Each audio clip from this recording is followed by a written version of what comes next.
All right, we are here with Pastor Darryl Gray, and I want to do a little housekeeping work before we get started. The show is the Civil Rights Enforcement Agency podcast, Civil Rights and You, the show that focuses on federal, state, and local civil and human rights issues and how they impact your daily life. And all the thoughts, and I am your host, Charles Bryson, Director of the Civil Rights Enforcement Agency. And just know that all thoughts and opinions on this podcast are my own and not a reflection on any other entity. Now, saying that, let's get started. Pastor Darryl Gray, how are you this morning? Well, you know what? It's 0 degrees. But listen, I tell people I'm half Canadian. My mother's Canadian, and I lived in Montreal for several years where it was minus 30 something wind chill. So where we call this winter in St. Louis, I call this Tuesday in Canada. We just faking, are we? Hey, come on, man. Listen, I'm looking at it. I'm saying I get it, but I could drive through it, but I don't want to scare anybody. So, but I understand. outside of that, listen, man, I'm doing great. A lot of work, busy, but doing pretty good. Can't complain. So I want to go back to the beginning. I sent you the questions. When did you? I believe the term is receive the call. Is that the correct terminology? That is the correct terminology. It was, believe it or not, I was in Wichita, Kansas, and I was serving in the state Senate.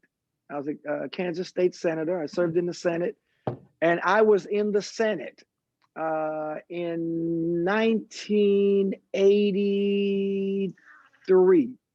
1983, Wichita, Kansas, while serving in the state Senate, got compelled to move to higher ground, go from politics to the pulpit, and right there at the Tabernacle Baptist Church. I can remember the church that I was in, and my pastor was Reverend Dr. Lloyd Hall. That was April of '83. Now I can't believe you took me all the way back there, Charles. So you were not a child. You were an adult at the time. I was an adult, and I'll tell you an interesting, very, very quick. I was a student body president at Benedict College in Columbia, South Carolina, and we had this program that we did once a year as a Baptist college, Reflections in Meaning Week. It was a whole week of different speakers that would come in, and the Reverend Dr. Jeremiah Wright was speaking at a function, and I did closing remarks at the program that he spoke at. And he came up to me after the end of the program and he asked me, have you ever considered the ministry? And I looked at him like he had two heads. I was fresh out of the military, single man, GI Bill, living off campus, student body president, just pledged my fraternity Omega Psi Phi. What in the world would I want to preach for? And 10 years later, I was called to the ministry. So he saw it in me, Charles, 10 years before I actually acknowledged my calling. Was that a difficult decision to make? Did you have to really sort of reorganize because I know, one of the things I want to talk about is you had a Christian Science Monitor interview. Mm-hmm. Where you talk about some of those issues around sort of government and politics versus, to some degree, activism, which you can do both. But so you felt that the framework to which you were working in, which was political, wasn't going to work. That you needed to come outside of that and do something different. It's a good point. It was a struggle, but you're right. The more interesting thing was I was in the state Senate when I got called to preach. I was the only Black state senator in Kansas, representing Wichita, one of the districts in Wichita. I was the youngest state senator in Wichita, and probably from my recollection, either the youngest Black state senator in the country at that Mhm. time. Uh, but get me, if I had been in Missouri, it may have been different, or some other state, but I was in Kansas. And I did feel the restriction. Uh, and I felt that even as a state senator, there was something lacking in me and what I was doing, and my purpose. Even though I was the Black state senator, you know, on top of the political world, for me, as a young 20-some-year-old Black man, Mhm. there was something missing. There was a void. And I think that in my call to preach, my accepting that call filled that void. But I think that what made the transition more palatable for me is that I grew up in the civil rights movement. So I saw, Charles, probably like you, I saw preachers doing politics. I saw preachers involved in voter registration, voter engagement. I saw preachers ran for office. So I was able to reconcile it. But I honestly found that as a preacher, pastor, clergy, that gave me a lot more, that put more emphasis on what I wanted to do as far as social justice than as an elected official. Does that make more sense? Sure. Yeah, yeah. I was encouraged more to do social justice, through ministry than I was as an elected official. I felt that, I guess, at that time, as an elected official, I felt somewhat restricted. So, But as you say, during that time, we'll talk about this a little later. Um, and in fact, I think either tonight or tomorrow night, uh, PBS here mhm, at Channel 9 is going to have on the Black Church. right, Um, and part of that emphasis really was at the time the church was the activist institution for the Black community. And as you described, voter registration, taking people to polls, um, some of the sit-ins, some of the marches right. were based out of the Black church. Well, the And Black church was it. I mean, you and I both, and 100 years of the Black church. You know it, I know it. You and I are of that generation where if someone were to ask us, what is the most influential, what is the greatest influence in the Black community 20 years ago, 30 years ago, 40 years ago? If you named in the top three, the church would have been number one, mhm, without a doubt. And for those reasons.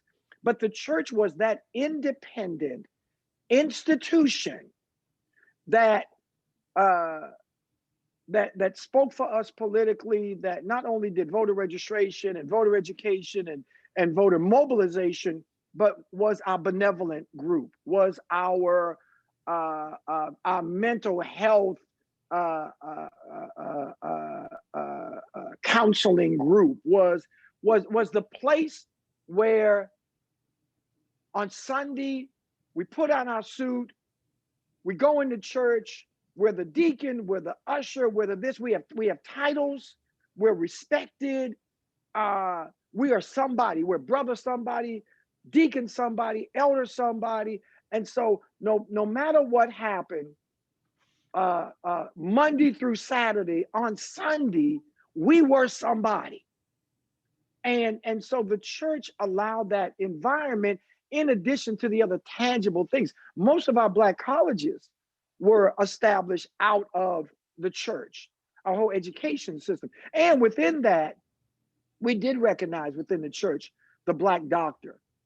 May have been only one. The Black dentist may have only been one. The Black teachers, which were many. The Black insurance person. So the Black professionals were also highlighted and cultivated and encouraged and acknowledged within the Black church. And so And we didn't have Black Lives Matter. We didn't have Operation there were a lot of civil rights and social justice groups that we have today that we didn't have back then, and the church had to fill all of those voids. So I want to talk a little bit about activism. And I would guess not only would I call you a pastor, but I would call you an activist. But I don't know what that means. So, in terms of Pastor Darryl Gray, what does that mean to be an activist? There's a passage of scripture that says, "Faith without works is dead." It means that if I, religiously speaking, am a follower of Christ, I am a liberation theologian. I am a Martin Luther King, James Cohen kind of preacher, which means I believe that the Black church has got to be a social change agent, that's what the Black church was created to be, a social change agent. And so for me, Pastor Darryl Gray, if the church is not if the church is only doing Sunday morning feel good, then we're only scratching the surface as to what we ought to be doing. But if we believe that we have a moral authority to speak truth to power, because we are an independent institution within the Black community, that we work for, as a pastor, I work for community. I don't work for the city of St. Louis. I don't work for corporate America. I work for those who pay my salary. And so my job description is to be a servant based upon your needs.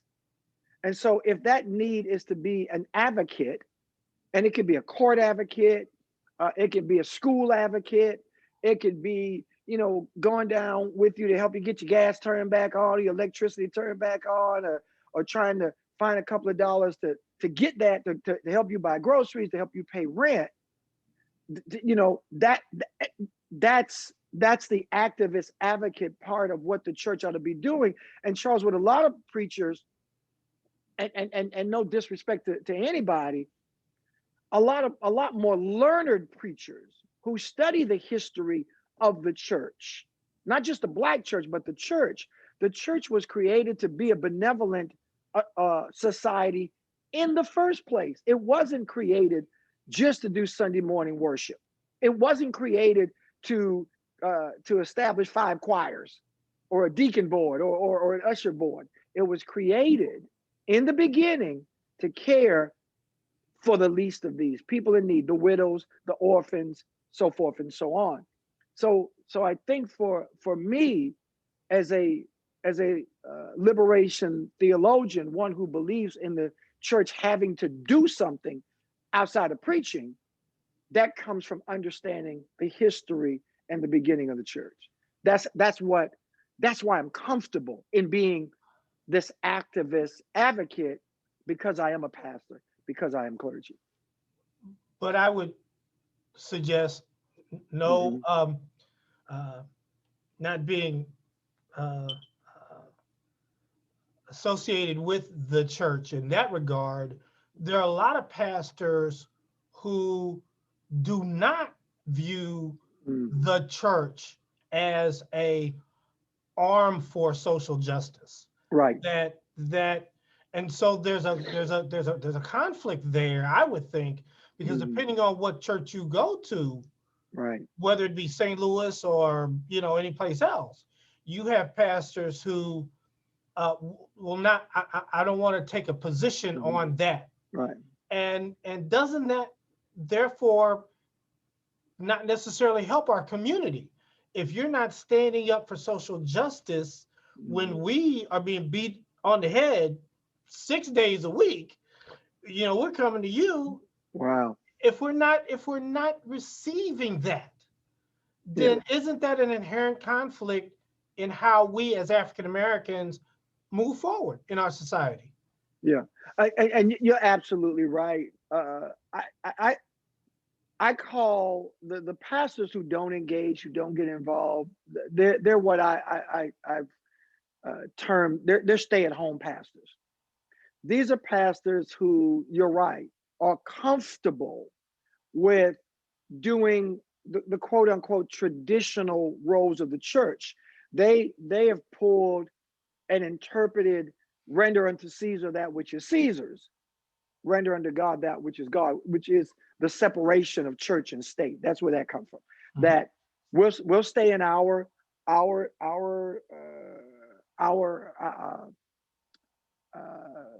in our lane, and we'll let the SCLCs and the NAACPs and those other groups, and y'all do what y'all do.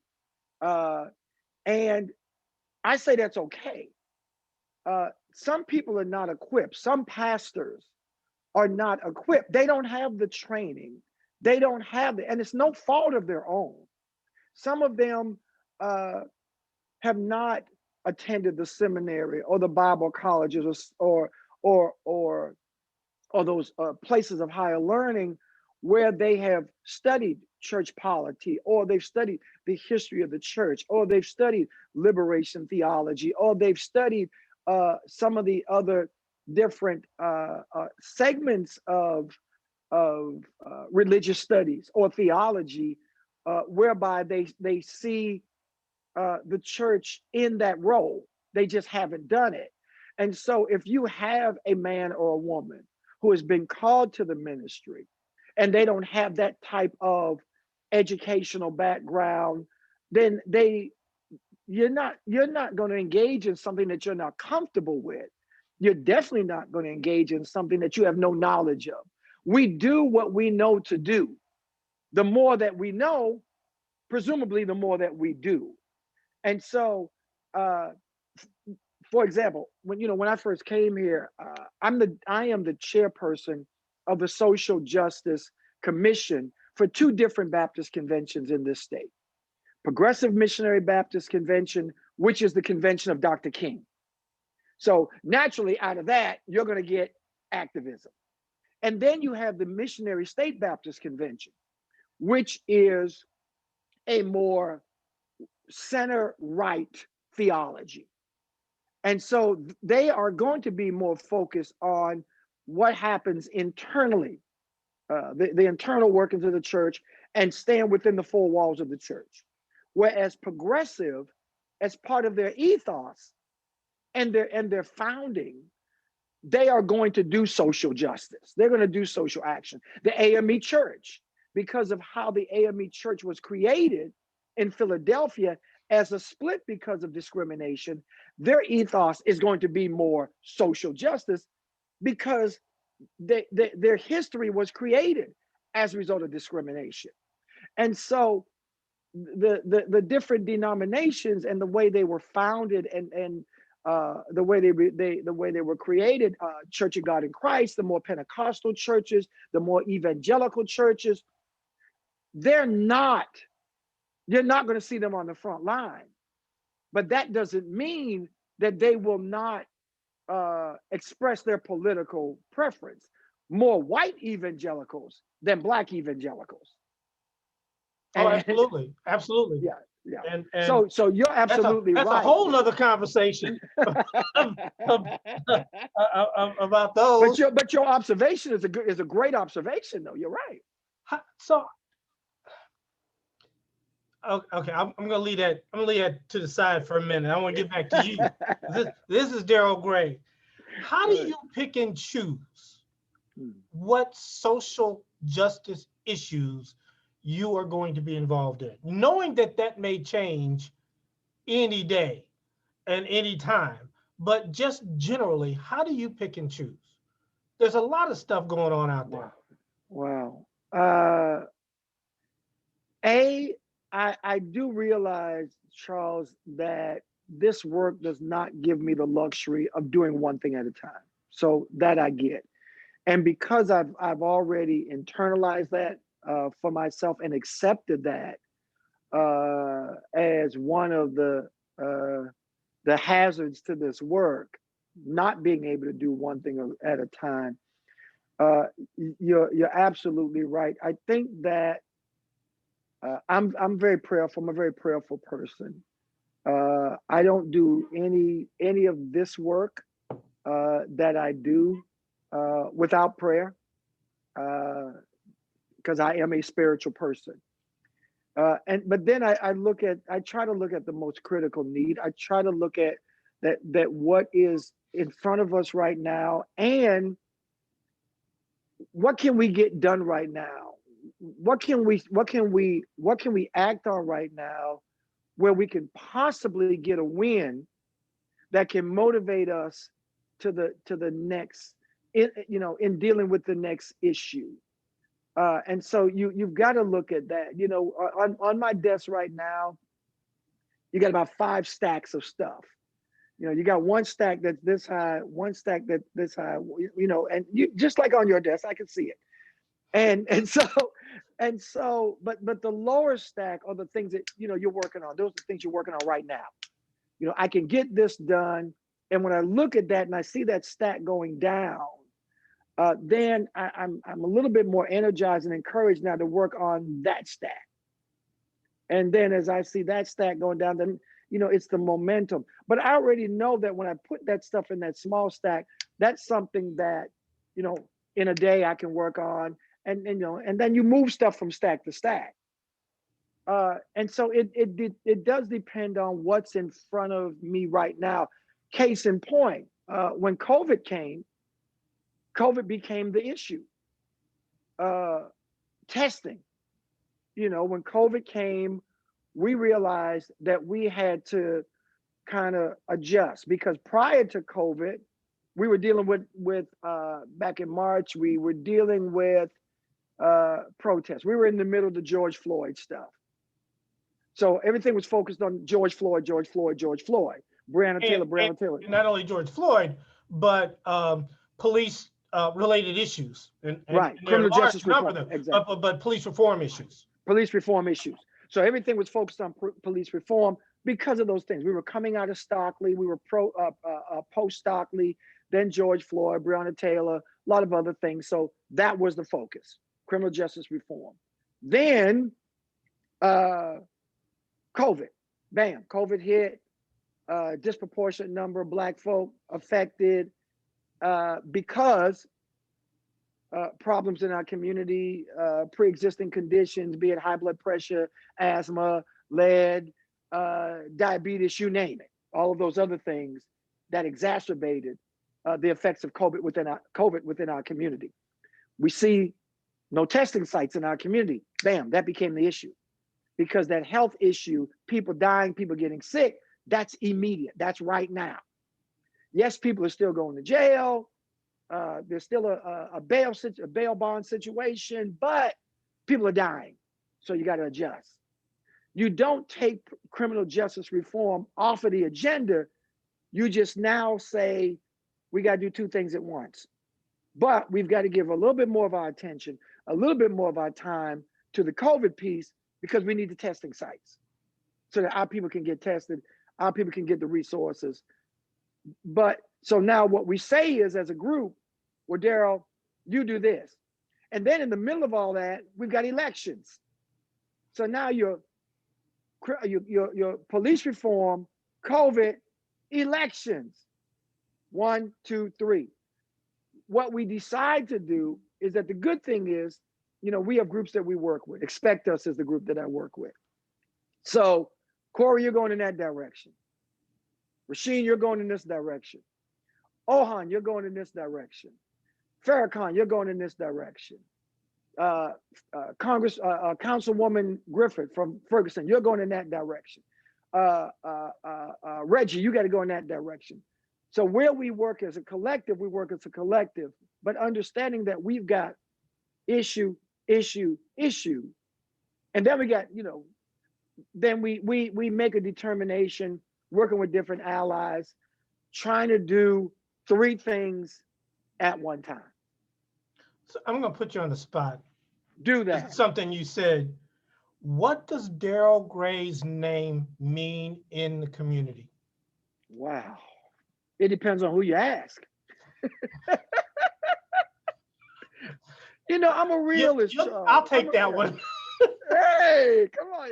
Listen, I'm a realist. I know to some people, I am a stuff disturber. You know what stuff disturber means. You know, I Hmm. can't say it. They To say some that. people, yeah. To some people, I'm a stuff disturber. I'm stirring up stuff because I'm saying some stuff. I'm making some people uncomfortable. I'm shaking the tree. I'm ruffling some feathers. Uh, but my responsibility, my call as a pastor is to speak truth to power, regardless. And so some people would say I'm a stuff disturber. Some people will say that uh, Darryl Gray, you know, if we look at his background, if we look at his body of work over the last 40 years, he's bona fide. Some people would say he's bona fide. He's a former state senator. He's got a bachelor's degree in political science. He's worked with people like Joe Lowry and Jesse Jackson and Coretta King. Uh, you know, he has done these things. If people actually look at my CV, do due diligence, they see, okay, he's really an activist. You know, he didn't just fall out of the sky and make all these things up. He's really done the work. And He's also an intellectual. He studies the the the uh, the thing at hand. So whatever the issue is at hand, you also study it so that you are prepared. I have to, Dr. King. I'm a disciple of Dr. King.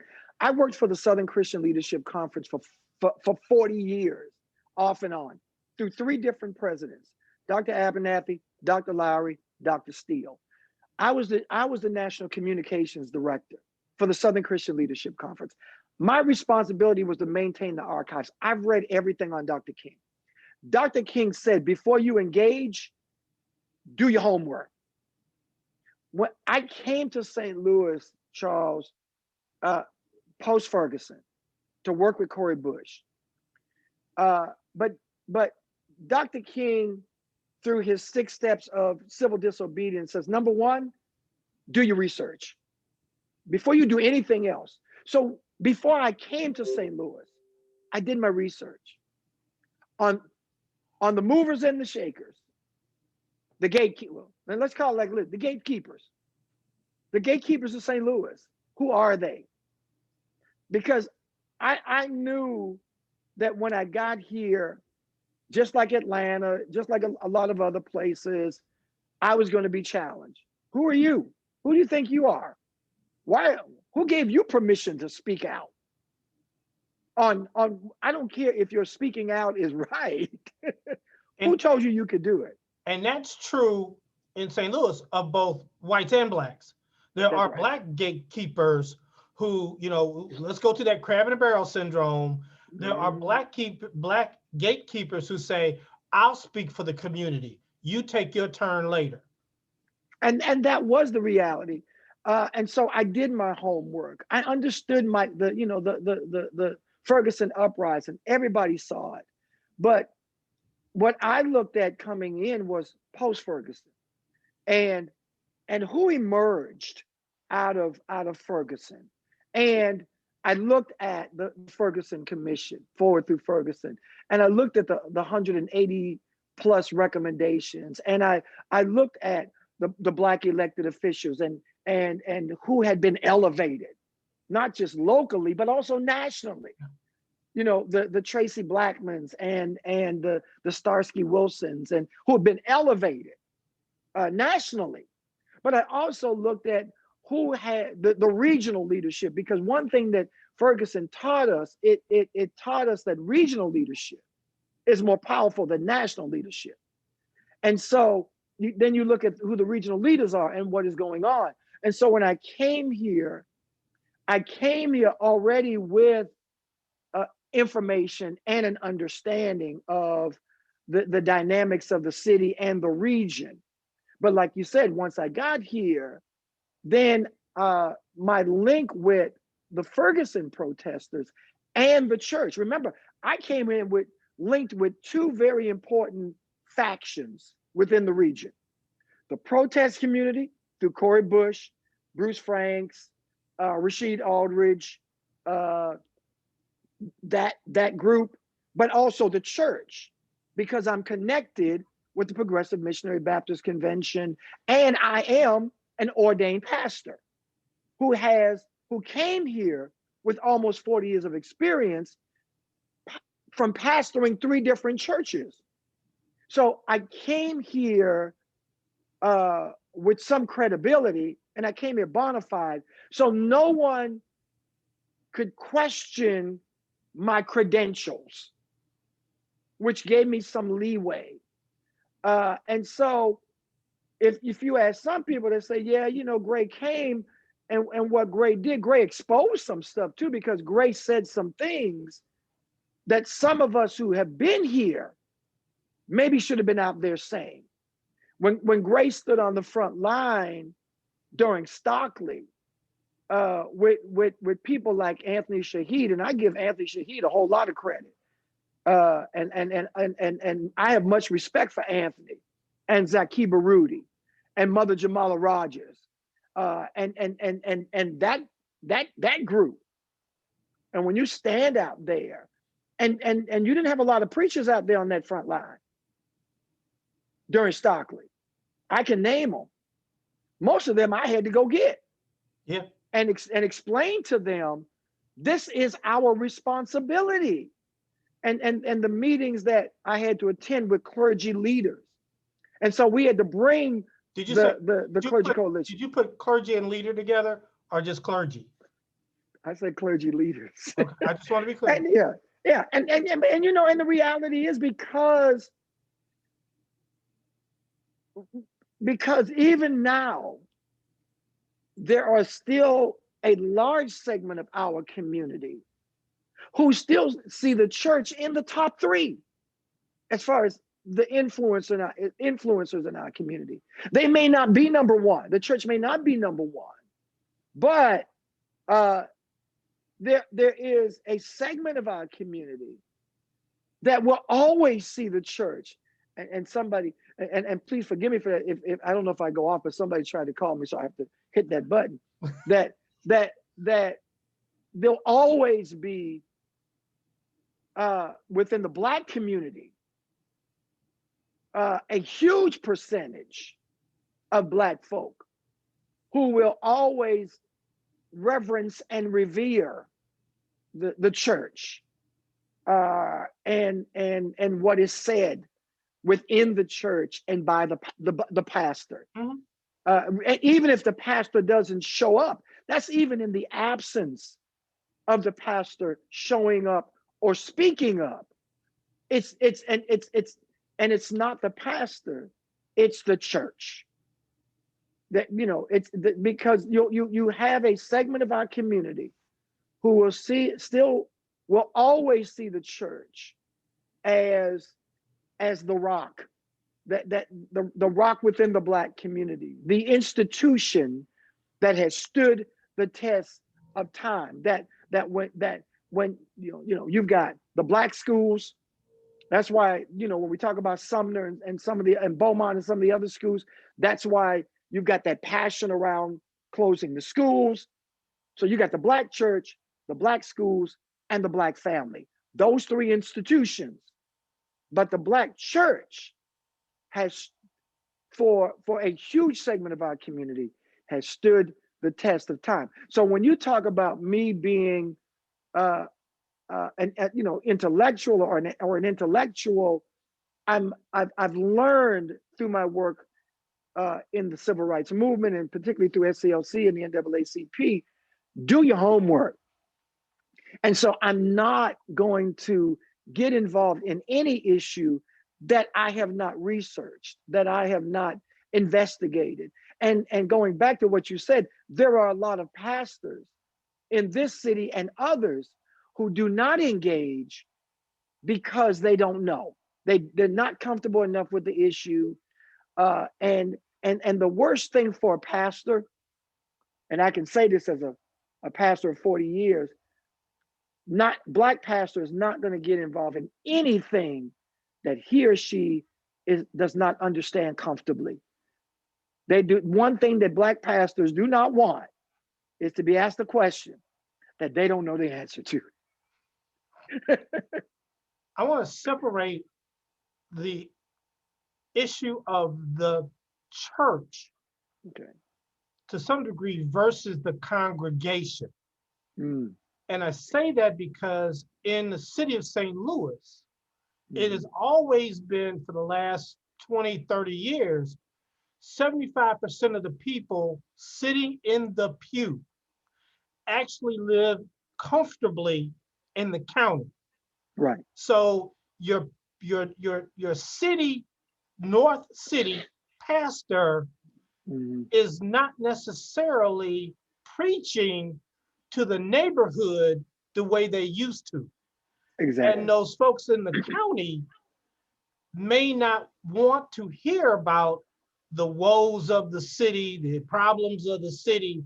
And so to keep that congregation together, you may have to preach. You may personally want to be an activist, but when you look out in the Mhm. congregation, it may not, I'll use the term allow, and I think you understand what I mean in context. Yeah.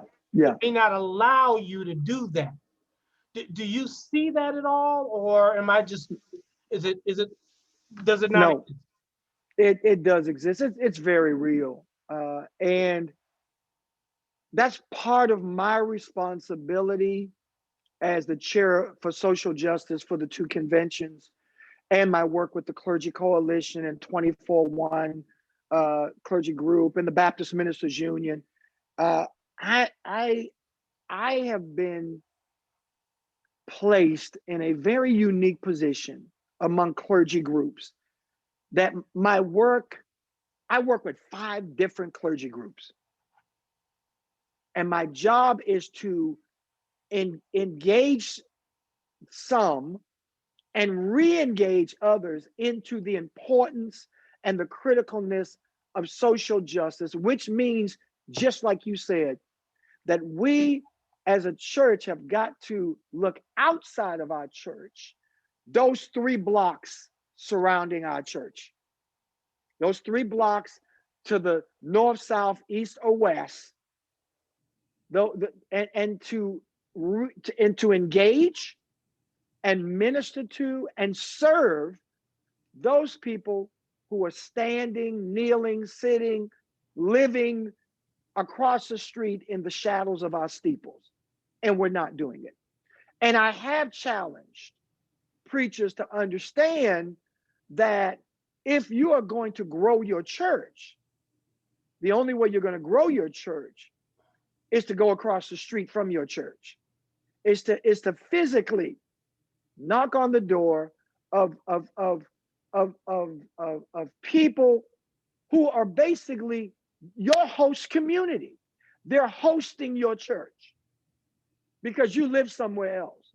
Because as a preacher, you drive in on Wednesday and you drive in on Sunday and you do Bible study on Wednesday and you preach on Sunday, but then you drive back out to live in the county.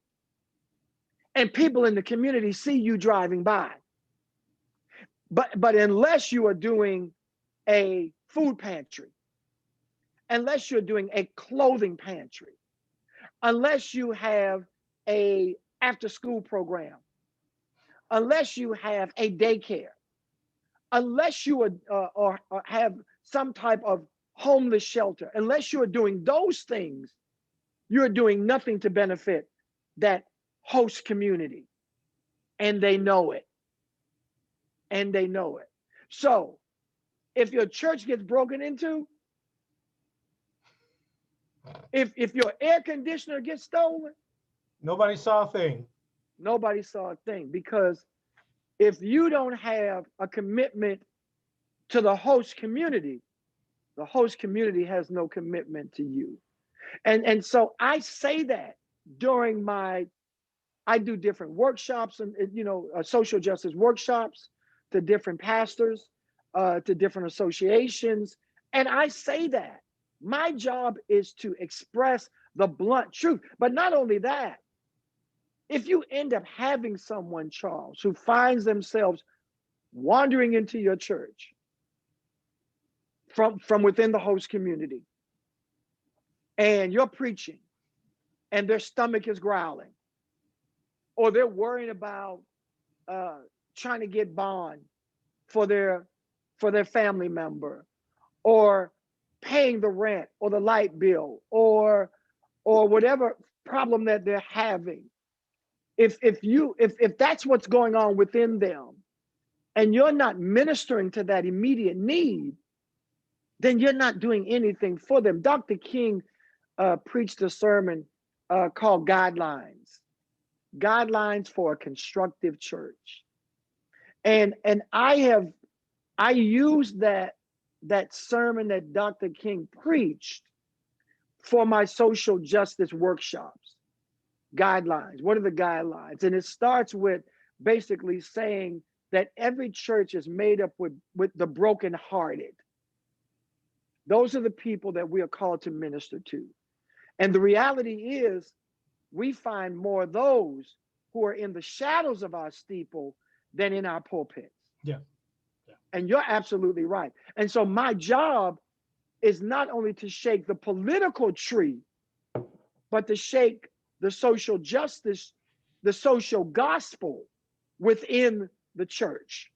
And so I have a dual role within this city, is to be a political advocate and a social justice advocate, but to shake the church, the Black church, to become what it was created to be. And so when it goes back to your original question, when people, what does Darryl Gray's name mean? I mean, I've ruffled some feathers in the political environment and the church environment too, because I've had pastors who kind of see me coming and say, "Oh Lord, what's he going to ask me to do today?" And I've had people, pastors who I respect immensely, who have got up in meetings of clergy and said, "We're not going to do that. We're not going to protest. You're not going to see us on the front line. That's what you do. That's not what we do. But is there some other way we can help?" And so, like I said, it goes back to expect us. Then I've got to understand, Charles, that okay, everybody's not called to the same ministry. So I need you to help me in this way, because some of those pastors who won't be on the front line can get to some of those gatekeepers a lot quicker than I can, because some of those pastors are also part of the gatekeeping crew. Yeah. I've been around a little bit, so yeah, I can probably I name them, already know that you know who I'm talking about. but we won't go there today. We won't call names. This is recorded, so we won't. So but I've gotten to the point though, Charles, that I have said in 2021 that our situation in this city, in this region, is as such, and you can't separate, Charles, the city of St. Louis from St. Louis County. You can't do it. True. Our problems are regional problems. I mean, and they are. I mean, if we talk about the murder rate, we can't talk about the murder rate in St. Louis City and not talk about the murder rate in St. Louis County, because they intersect. Yes. We can't talk about poverty and our health concerns in the city and not think that they don't spill over to the county, or in the county and don't think they don't spill over to the city. You can't do that. St. Louis City and county are hand in glove. And so you've got to talk about them mutually. You can't do it any other way. You look at Jennings, you look at that, Alderwoman Pam Boyd's district, and Sister Yolanda over in over in Jennings, the mayor of Jennings. When you know, and the relationship that they have, they realize that they've got to have that kind of relationship. You know, in policing and some other things, in education, some other things that they do. And we've got to begin to have those regional discussions as we move forward in helping our community. Man, it's hard. It's hard. If you've got 300, almost 300 murders in the region, let's say over 300 murders in the region, that's we're only 300,000 Black people in the city. And so if we've got 300 murders in the city and we're only 300,000 Black folk, that affects almost every family somehow, directly or indirectly. Yeah, it does. So Charles, you're right. It's big, and I've made a decision that I'm going to start calling names in 2021, and for people who are running for mayor, I'm gonna call you out. We got 4 people running for mayor. I'm gonna call you out. I'm gonna say, what's your plan? You know, no, forget the rhetoric. What's your plan to make our community better? In the county, county executive, when it comes to race relations and community and police relations and police board, and I'm gonna call you out. You know, when you've got the power struggles that's going on in the county, I'm gonna call you out. I don't, you know, what do I have to lose? I'm semi-retired. I don't have a job working with the city or the county. I work for the church. That's the strength of the Black church. That's the strength of the Black preacher. If he or she would allow themselves to do what we were called to do, in all honesty, our communities would be a little bit better if the Black church would do what it was created to do and speak truth to power and start calling some people out. Our communities would be better. I believe that. And that's why I do what I do. I would agree. So I'm going to ask you for a definition, and then we're going to get into some specific issues. We'll get your feedback about it. You mentioned the term social justice a lot. Is there, and what is the difference between social justice and human rights? And I say that in context because in most countries in the world, they don't talk about civil rights, they talk about human rights. Here, we spend a lot of time talking about civil rights, very little time talking about human rights. That's an excellent question, and that's what separated Dr. King, and it's also what got Dr. King killed. When Dr. King, as a civil rights leader, dealt with issues like voter suppression, voter suppression, discrimination as related to jobs, as related to public facilities, be it education or housing, and focus on the needs of Black folks specifically. Civil rights leader, the focus on Black folk and to some degree brown folk, specifically civil rights, individual rights as related to people of color. When Dr. King began to talk about economic justice, he realized that economic justice had no color barrier, that there were poor white people and there were poor Black people, that poverty had no color line, that there was no restriction.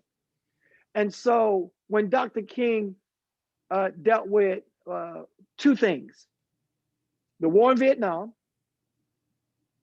and economic injustice, and his speech at Riverside, when Dr. King spoke at Riverside, and came out against the Vietnam War, he became a human rights activist versus a civil rights activist, because his focus was more global.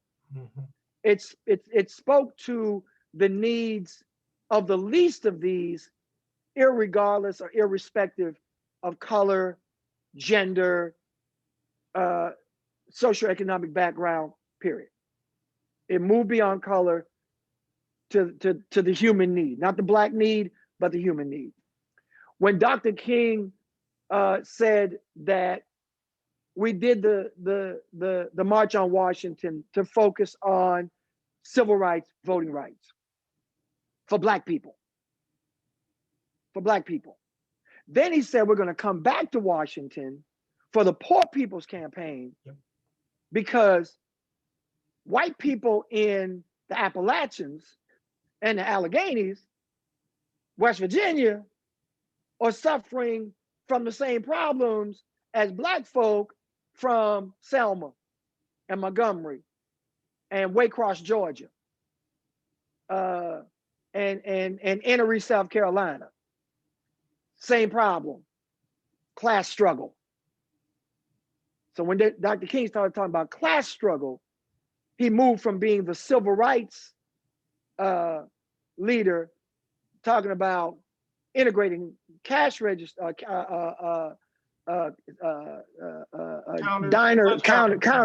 lunch counters, to saying rather than sitting on the customer side, we want to be on the cash register side. So when we talk about, as you said, the global experience, well, with the global experience in other countries, they will tell you that they really haven't experienced the quote unquote racism, so they went automatically to human rights. Ours was a progression.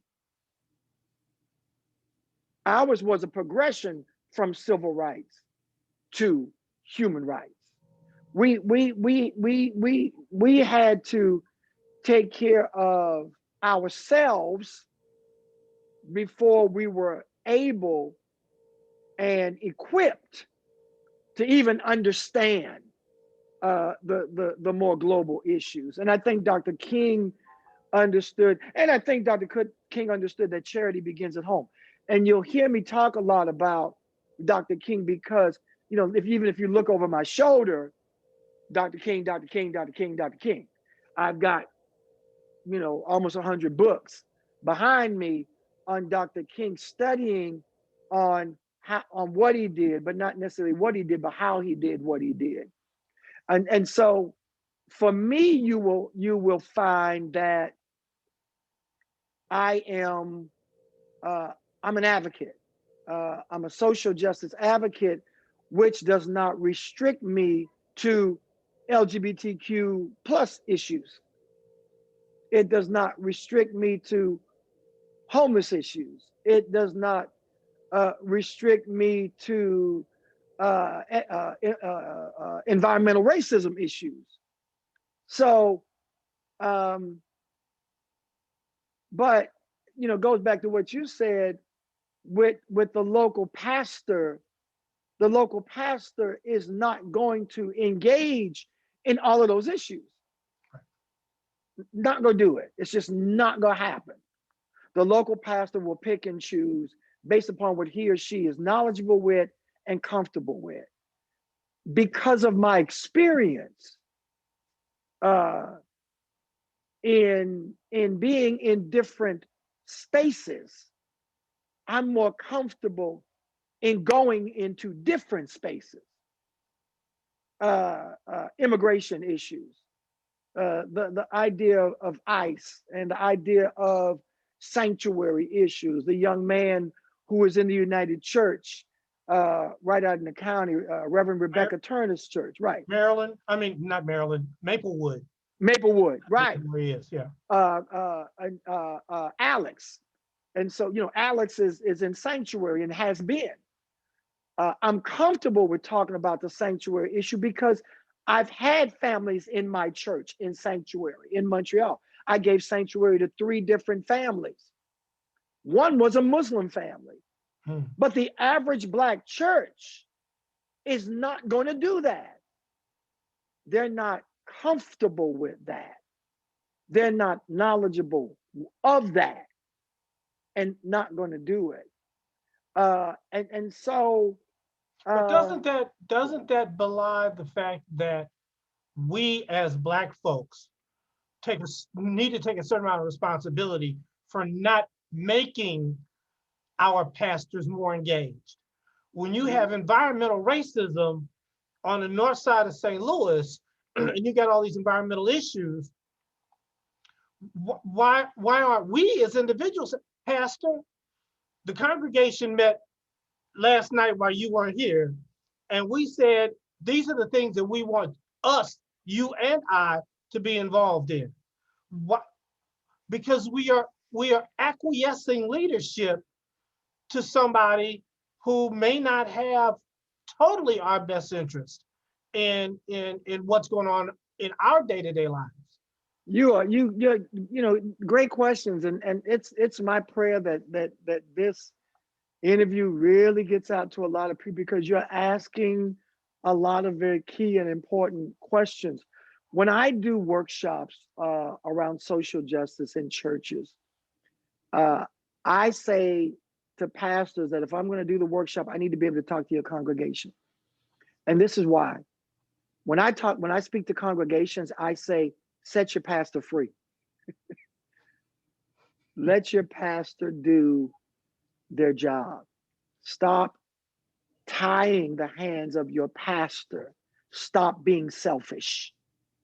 Stop being selfish. Allow your pastor to speak truth to power. Let your pastor know that it's okay. Let your pastor know that it's okay to go out there and stand on the front line.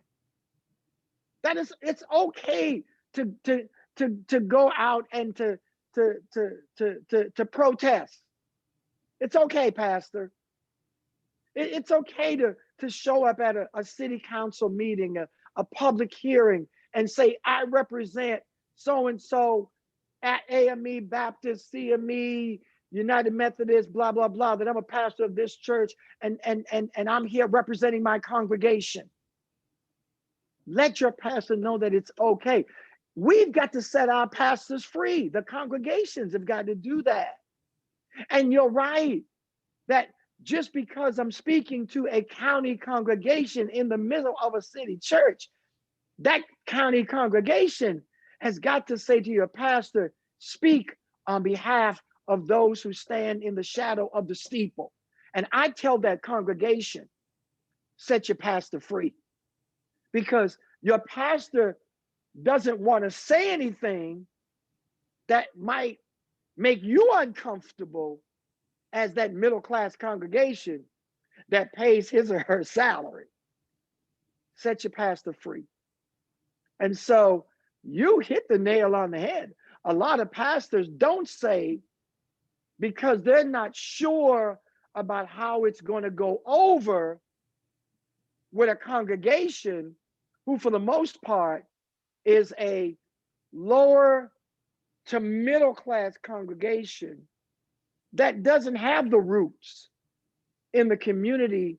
I call our churches grandmama churches. Because for the most part, the only people that's still in the church is grandmama. Grandmama who has been in the church for 20, 30, 40, 50 years. And possibly the only reason you go to that church is because you went with grandma. That's right.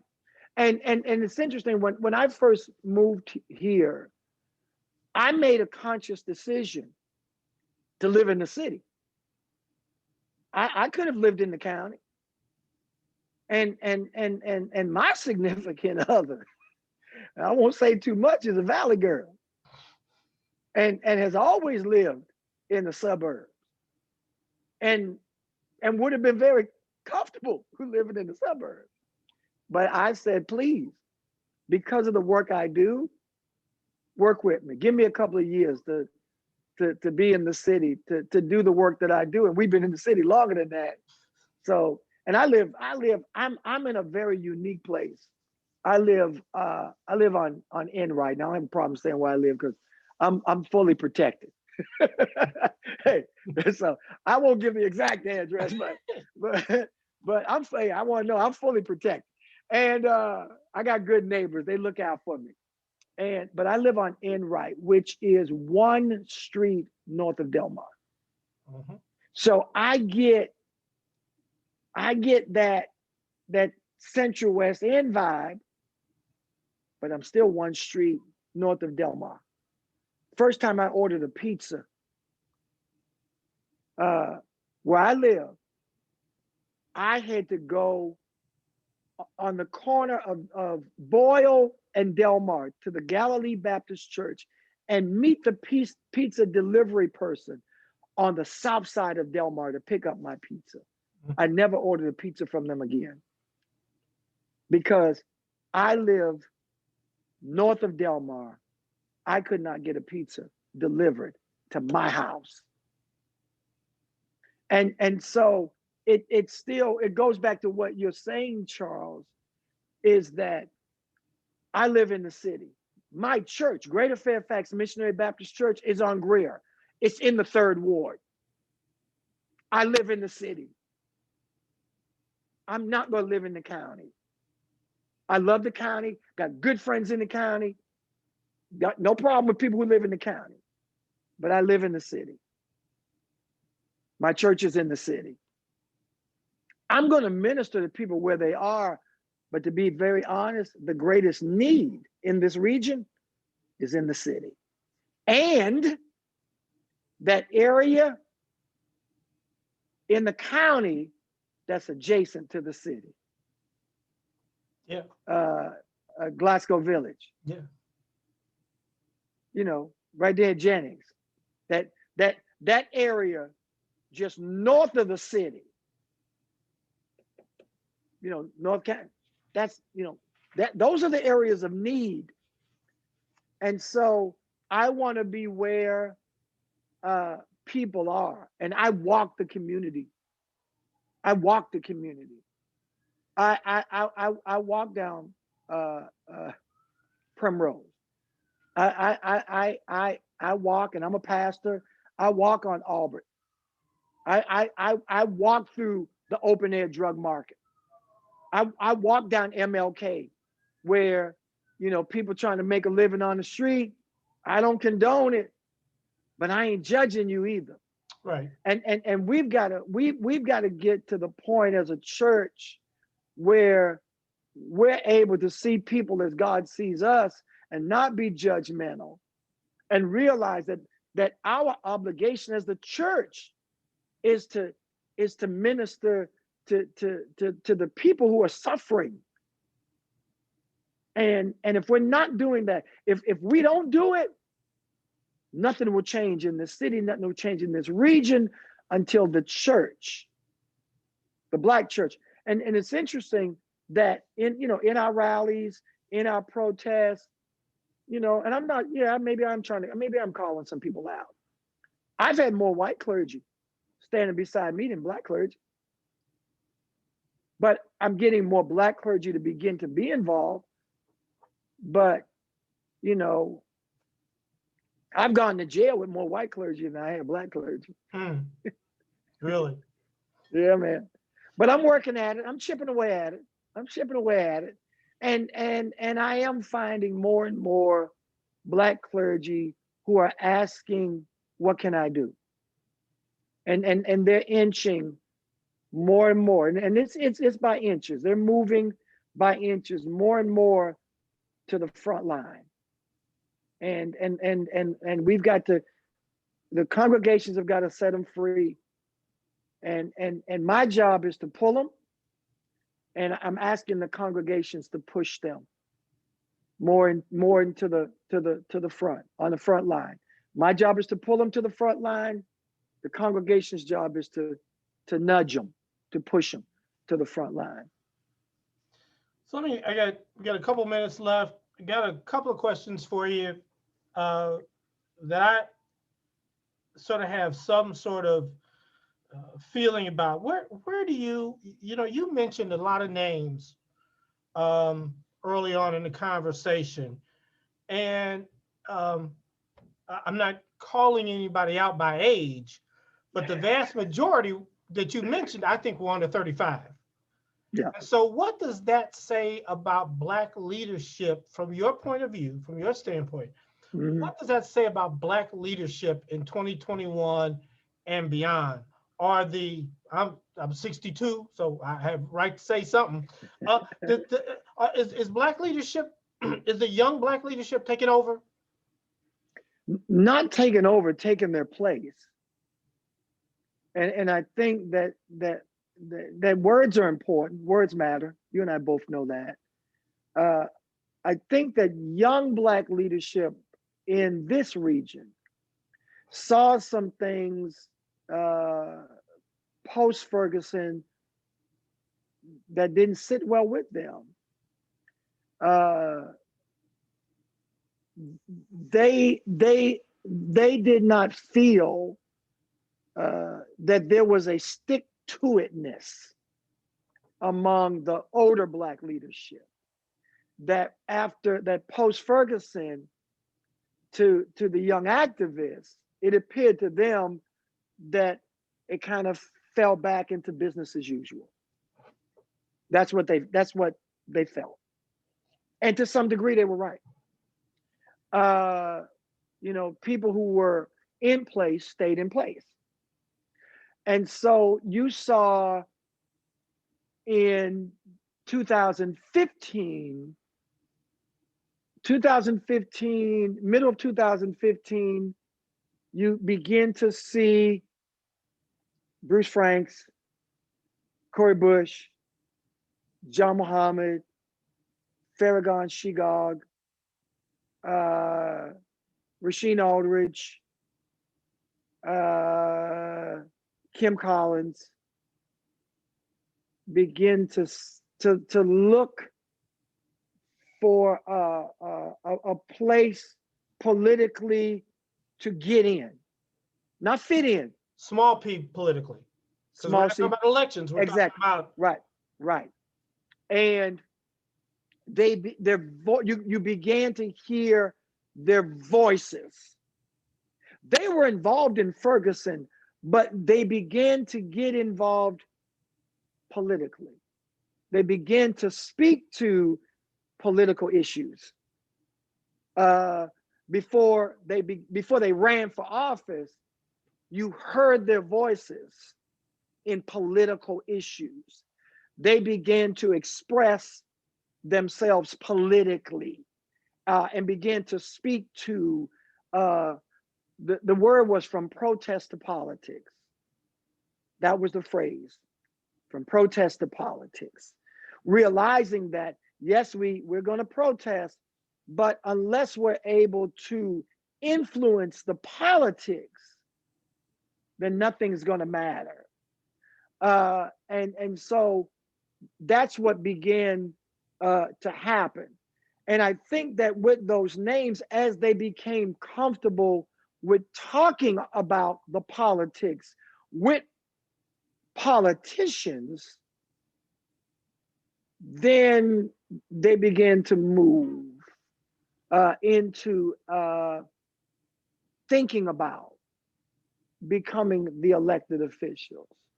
It was an evolution. They evolved into it. They did not just they didn't just become it. They moved within a process, and what a lot of people didn't realize, they were paying attention, Charles. They were paying attention. They were looking at the people who were in place and asking themselves, what can I do differently? Not what can I do the same.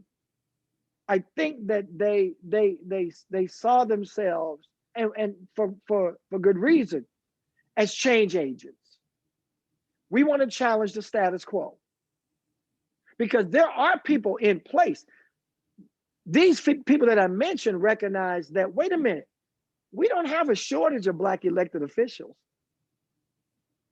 We have the Black congressman. We have the Black comptroller. we have the Black treasurer, we have the Black president of the board of aldermen.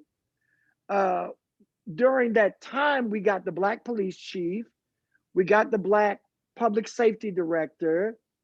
We control on any given day 14 of the 28 older people. We control 7 of the 9 Black citywide elected or appointed positions.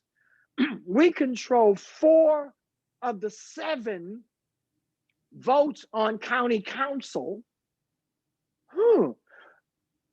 From a legislative point of view, a legislative delegation, we probably control the numbers. We have a percentage wise, we control the legislative delegation. They saw all this and they asked themselves, why has nothing changed? If our numbers say to us that we control based on numbers the elected composition, why are we still in the same position that we've been in since Ferguson or pre-Ferguson?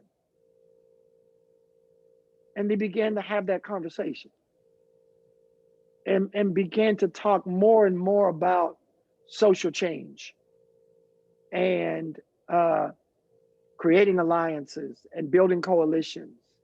And you begin to hear progressive politics. Progressive politics. Progressive politics is everybody that was not part of the group that I just mentioned. Hey, listen, man, I'm gonna say it because that's, and so. But doesn't that sort of belie the lack of a cohesive agenda? Mm-hmm. That everyone has, so let's talk about that old backroom politics where everybody got together in the basement or someplace and said, this is what we're getting ready to go for. Because you've got so many folk on any given day all over the place. We as Blacks have not coalesced around healthcare and healthcare reform, education and education reform, economic development. When I talked to Walter McKinney, was on a podcast recently, and he talked about at what point are Blacks in the city, much like Blacks in Atlanta said, we're going to create Black millionaires. When are we going to do that? And so a lot of this may just be, and still, the lack of a coherent agenda on multiple levels, as you described, that we all sort of go forward. This is what we're going to do over the next 10, 15 years. I've been saying that for 2 years. And that's, I've asked this question and like you said, I don't have a problem calling names. I asked the question to the automatic caucus, the automatic Black caucus. I said, where's your agenda? I said, we have an automatic Black caucus. I said, what is your agenda? What is your agenda for the city of St. Louis? And specifically for Black people? What is it as it relates to economic development, as it relates to addressing poverty, as it relates to housing, as it relates to business development? I said, I asked that question. I haven't gotten an answer yet. And people say, well, our Department of Economic Development hasn't. I said, I didn't ask you for the city's agenda. I asked you what your agenda is. Right. I want to hear about the city's agenda. I want to hear what the Black agenda is for North St. Louis. Haven't heard it yet. Well, we've done these things. I said, okay, you're not answering my question. I'm going to keep on asking. What I found is that, and I went from supporting 28 wards to not supporting 28 wards. I'm a supporter of ward reduction now. Why? Because of silo mentality. Because you got 28 older people going in 28 different directions to take care of their wards. Only. Nobody looking at what is in the best interest of the city of St. Louis. Because if it's in the best interest of the city of St. Louis, it's in the best interest of all of us. So what's the plan? And so we have silo mentality where all the people are looking out for themselves and getting reelected with 32% of the vote within their ward. Because and that's why I pushed for Prop D. I pushed for it. I took heat. I took a lot of heat. I don't care. I believe in good government. I believe in quality government, quality representation. And I did not believe that we were getting quality representation with the structure, the electoral structure that we were using. I did not believe that we were getting quality representation with 28 wards. I didn't believe it, and I said it. And I explained, I gave my rationale. I didn't just say I woke up one day and this is by osmosis. I don't do that. I gave them research.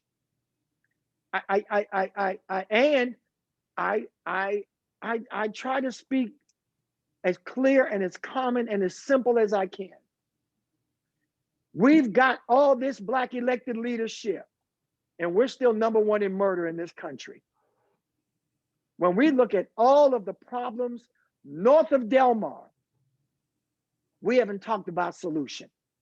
As a Black family, as a Black collective, as a Black political force and voice, we have not said, let's have a Black family meeting. Mm-hmm. Openly. Not not the old machine. I know the machine. I'll tell you when I knew that the machine was in jeopardy, when Bruce Franks won. when Bruce Franks and Rasheed Aldridge won, they said to the machine, no more. Because that machine went all out against Bruce and Rasheed and lost. That was the beginning of the end to the machine. Now, don't get me wrong, the machine still exists, but it's not as strong as it used to be. Cori Bush won. Cori Bush ran against the machine. Cori ran against the machine. Bruce ran against the machine. Rasheed ran against the old traditional Black political machine, which is in partnership with white political power. Mm-hmm. White political power and the old Black political machine work together. Black elected officials in this city, for the most part, do not do anything against white political interests or white economic interests. Period. Full stop. Full throat. I'm Black pastor. I'm a Black preacher. My job is to speak truth to power. Civic progress, Santine,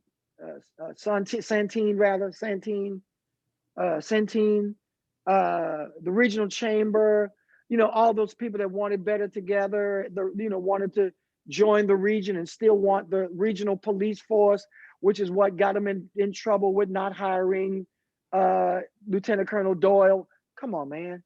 All that's the same. It's the same people. It's white money that control Black politicians. Period. White developers in this city that say, let's get rid of these schools. Now, it's more than that, but right. Give us the tax abatements, and you know, to do these developments. And when you do that, you take away from the public schools. Come on, man. That's the conversation. I blame Black elected officials because you're not educating your constituents. Black preachers have to educate their congregation so that their congregation can be educated, informed voters. Black elected officials have to educate their constituents. But you know why Black elected officials don't do it? Why is that? Because I only need 32% of the vote. If I educate all of my constituents, they may not elect me. Because they're going to find out that I have not been acting in their collective interests. That's real. That's real. And it's sad. And it's sad. And it's sad. Because we're not giving our people our best. And as a result of us not giving our people our best, we're getting the worst out of our people. Our people are acting out because of the conditions that they're living in. And we're part of the blame. We're part of the problem, not the solution. And until we become part of the solution, the Black church is going to have to step up. And I'm going to push the Black church to step up. And I'm going to continue to say it. And I don't need any credit. If I say it and Lewis gets the credit, fine. When we talked about testing sites, I talked about the fact that we didn't have, and the Black church, through the Clergy Coalition, others, we talked about the lack of testing sites before Black elected officials did. Mm-hmm. But then Black elected officials got it done, which is what we need. Okay, fine. And they got the credit. And that's good. It doesn't matter who gets the credit. Just get it done. Get it done. Just get it done. So Go ahead. I'm sorry. I've got one more question for you. Okay. And we're probably over time, but this is the coffee we've supposed to have been having for a while anyway. Yeah, that's what happens when you don't have coffee for 3 years. On a city level, Mm-hmm. how would you define or describe reparations? Wow. I think it does go back to what I think you mentioned. It's the plan. Reparations is about reinvesting into the Black community, into public education north of Delmar, creating Black businesses north of Delmar, procurement opportunities for Black businesses with the city, by way of, I know people don't like to use the word affirmative action, but reparation is a form of affirmative action, or affirmative action is a form of reparation. Right. So I think that if we look at how can the city create Black wealth by way of the procurement system, how do we reinvest instead of 50+% of our public safety budget? How can we decrease that public safety budget and some of that money go towards economic development, reducing poverty? I think that you're going to have to say with your city budget, we're going to have a line item or a discussion on recreation, a line item that says recreation, and then have a conversation within the wards as to what do we need to reinvest in, and then determine what that dollar amount might look like. It's not going to be 100% starting out. But once again, it goes back to the successes. What can we do short term under that recreation category / line item? Short term, medium, long term. 1, 2, 3. Build off the successes. But if we're not creating Black wealth, then none of this is going to matter. If your priority, if recreation does not equate Black wealth, then it's not recreation. And that includes, I would assume, both economic in terms of jobs and creating that sort of wealth, but also how do we reinvigorate homeownership so that it's comfortable? Agreed. Because we lost so much in the last recession. And so now we've got to make up for that, but make it so that it's comfortable for people, that if there's another economic downturn, they're able to weather that storm. You've got to include housing in that. You're absolutely right. You've got to, we're talking about Black wealth as it relates to business development, job creation, adequate and affordable housing, and adequate health, and education, public education. Those are the 5 things. It's the hand. It's that. Power to the people. Those are the 5 things. Yeah. And you're absolutely right. That's what determines Black power. Is in those 5 things that we just mentioned. And so recreation has got to be reflected in Black power. Those are the 5 things that we mentioned. And so you're right. And we've got enough. I mean, look at the city the city is the largest owner of housing. City owns all the housing, vacant houses. If we were to redirect some of that money to fix up some of those vacant houses that the city owns, and look at how we can do home ownership. I mean, and it's done in other cities. So you're absolutely right. I mean, we don't have to reinvent anything. People are doing it in other cities. We just need to replicate what has been successful, and we need to do it here. Finally, people ask me, well, Darryl, you've lived, a lot of different places. Describe St. Louis to us. And I said, St. Louis is a northern city that faces south. And I'll leave it with that. It's a northern city that faces south. I understand. Thank you. Well, thank you for taking time to be with us today. As we talked about earlier before we started to record, I'll get this out on Facebook and YouTube and all the other, and I'll make sure you get a copy of it. And I appreciate you being here. Far too long will not be too long from now. We need to keep up and keep together, but I appreciate all the comments and thoughts that you had today. And I'm going to stop recording, and then I'll get on my way because I want to go out and face the cold one more time.